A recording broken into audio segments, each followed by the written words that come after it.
La première épître de Paul aux Corinthiens, chapitre 5. On entend dire généralement qu'il y a parmi vous de l'impudicité, et une impudicité telle qu'elle ne se rencontre pas même chez les païens. C'est au point que l'un de vous a la femme de son père, et vous êtes enflés d'orgueil, et vous n'avez pas été plutôt dans l'affliction, afin que celui qui a commis cet acte fût ôté du milieu de vous? Pour moi, absent de corps, mais présent d'esprit, j'ai déjà jugé, comme si j'étais présent, celui qui a commis un tel acte. Au nom du Seigneur Jésus, vous et mon esprit étant assemblés avec la puissance de notre Seigneur Jésus, qu'un tel homme soit livré à Satan pour la destruction de la chair, afin que l'esprit soit sauvé au jour du Seigneur Jésus.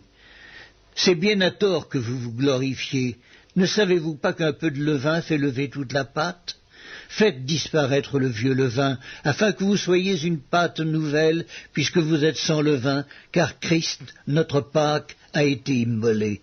Célébrons donc la fête, non avec du vieux levain, non avec un levain de malice et de méchanceté, mais avec les pains sans levain de la pureté et de la vérité.